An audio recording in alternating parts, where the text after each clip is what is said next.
Hi, Christoph over at Serious Land Capital, vacant land funding partner, a Mindset Sunday. This is quickly becoming maybe my favorite podcast type to engage in, at least personally, and the results are showing with engagement metrics, just as far as listens, streams, and so forth. So seems like you all are enjoying these as listeners as well here. So I was thinking more about ambition and um myself and my core business partner, close friends, like we consider ourselves very ambitious individuals. We were, first insanely lucky to grow up in, one of the highest income areas and zip codes in the entire country, Chicago, some of those suburbs up there, and I received a very, very solid public school education, but some of the best you could get within the country. So, I just want to lay out the environment there. Like that's just flat out lucky. Like things could have changed a lot differently, but you still have to do something with the environment that you are born into, and we gravitated towards each other, just you know pushing ourselves always, oftentimes within the business sense, but also, sports and just personally and so forth. That's what we just really oriented around.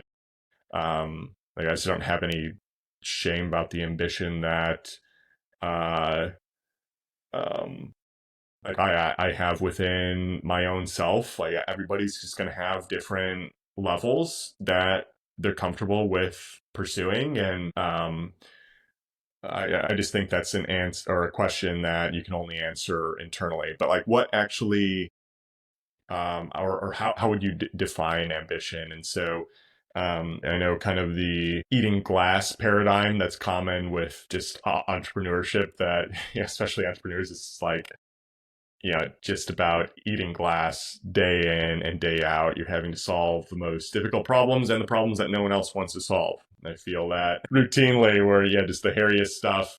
It's like, well, just my lower self will be thinking internally, man, just like, can somebody help me out here and just like figure it? And it's like, okay, no, only you can figure out this actual problem. That is why you are here, to sit down and solve it. So get to it, because there's literally no one else. You are the cavalry that is arriving, and the buck stops with you. So like, just get to it. That is just the nature of being an entrepreneur. But in terms of like ambition, extending with that eating glass mentality, I think it's both the quantity. Okay, how much glass are you fitting into your mouth at any given time, and how long are you continuing to eat glass? So it's a factor of time as well as amount.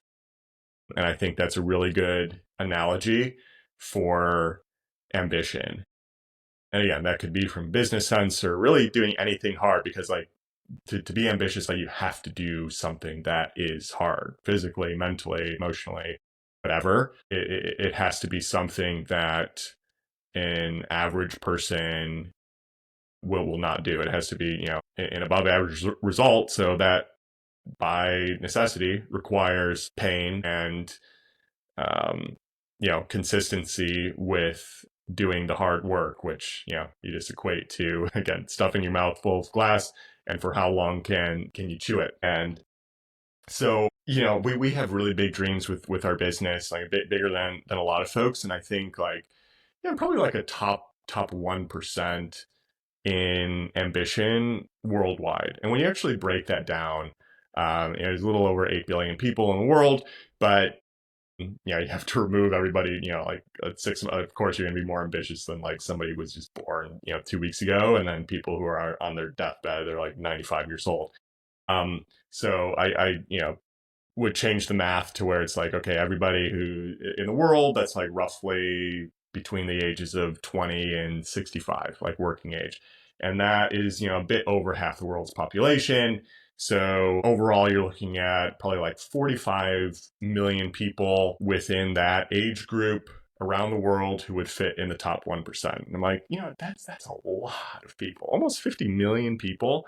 It's like almost like, 1/6 of the US population. When you consider, again, like all the environmental advantages that we have in myself and my core partners and colleagues have had. Like, it's not an outrageous assumption to make. In fact, it's like it almost removes some of the weight from my back. Like, okay, it's like not actually that crazy to be in the top 1% of ambition. Like 50 million people. Like, it's a ton. It's a ton of people. And but then I have to wonder, like, how, if we go back to ambition being how much glass you're fitting into your mouth and how long you want to chew it, then it starts to be like, okay, well, if you're in like the top 1%, but do I really need to be in like the top 10 people in the world when it comes to ambition? And that is where, I start becoming a little bit more comfortable with being okay, not necessarily going for that, uh, absolute top crazy level, because, at the moment within the business,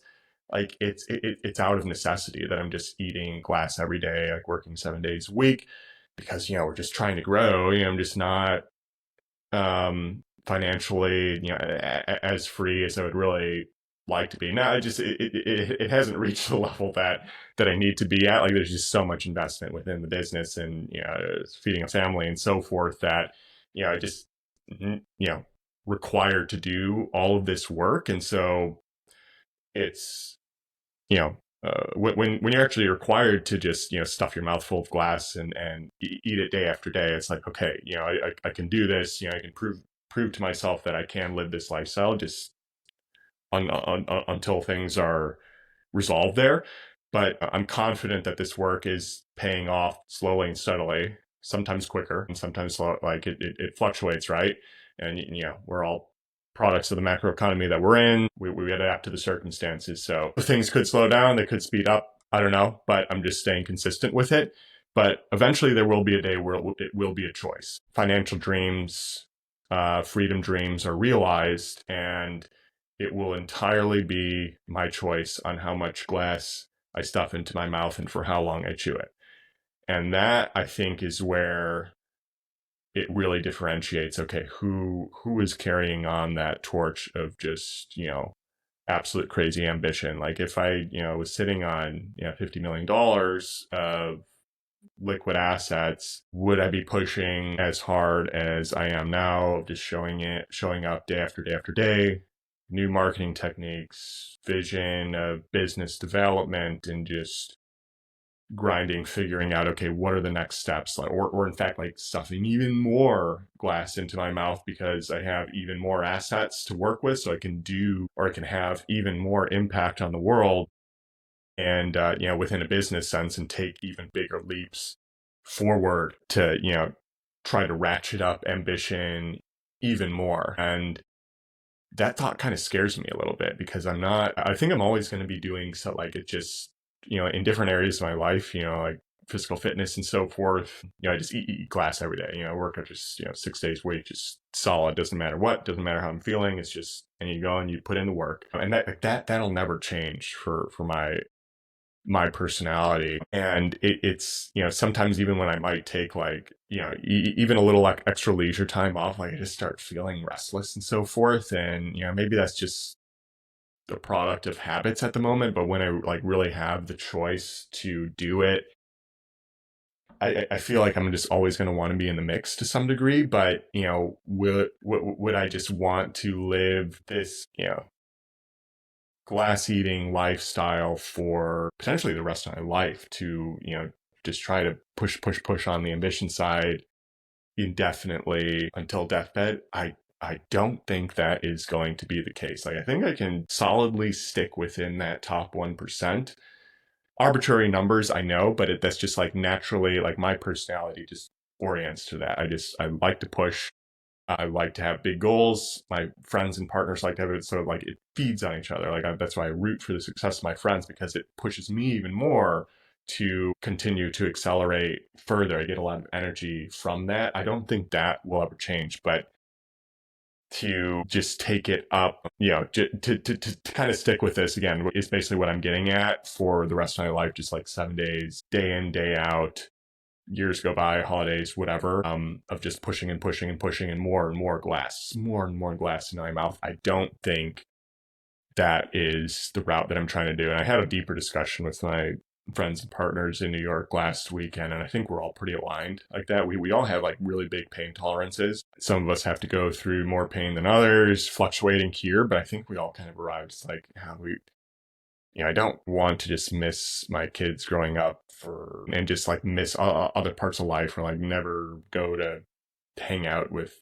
almost anybody, or have like such a limited uh time to ever do anything with friends or family even. And you just have to be okay with that and figure out, okay, where can I calibrate myself to fit in with what works for you. And it's not really a comparison factor like that. That's the thing, is even as I'm mentioning like percentages like that, you just have to figure out, where can you individually feel the most at home in terms of realizing your ambition, because it has to come internally. Like the comparison factor, if you just do that, you're going to burn yourself out, and you're going to just be unhappy the whole time. Like I'm pretty satisfied being in that 1% type of mindset. Like it just works for me personally. Whereas, for yourself, it could just be something different. Or maybe, it's higher in some, time of your life, and then it goes down later. You can return to different ones. But I think that is a really difficult and soul searching question to figure out the answer for your own self here. But I think it's a really, really important one, so that you're not just on society's or friends or families, defined track for, where they might think that your life should be going, and you internalize that without really understanding why. And then, but, once you actually figure out what works for you individually, like just don't have any shame or guilt or anything about it. Like just be like, okay, this lifestyle works for me. I want this amount of glass in my mouth, and I will chew it for this amount of time, because that is, where I'm calibrated to in my mind. And you can always, again, it's always something you can change. You can always toss it out, figure out, actually, I'm being too lazy now. Or maybe I'm just like, this is just too ambitious. I just don't want to do this. It's nothing that you're stuck into, but I think all of us have a certain set point that we probably naturally gravitate towards, product of our circumstances, our relationships, our own personalities, and so forth, what we consume. So all of that has to be kept in mind. But I found this to be a pretty useful framework for how to think about these things, especially from a professional standpoint, because you have to do it for yourself. Everybody else, they can note whatever, but really no one cares. Zero people ultimately will matter when it comes to how ambitious you actually were. Like that just has to be an internal decision. I know I keep kind of coming back to that and repeating it, but I really, really want to hammer that home to help you all kind of figure out what that right calibration might be. With that in mind, hopefully this was an interesting topic for you all. SeriousLand.capital for any of your funding needs in the vacant land space. Land Daily Diligence Facebook group, Zero Cost Review Your Land Deals. Also, I want to point out again, Unconference in early August 7th to 9th in Minneapolis. There's only 9 spots left. 9 spots left. Very, very hopeful that if you are at all considering joining, again, this is the only large land conference I'm going to this year. It's been foundational for my own professional success. You couldn't ask for a better event organizer than Dave Denison. So hope to see you there. Apply at landunconference.com, and then landpricer.ai for the most simple and accurate way to price land. Subscribe and share. See you tomorrow. Bye.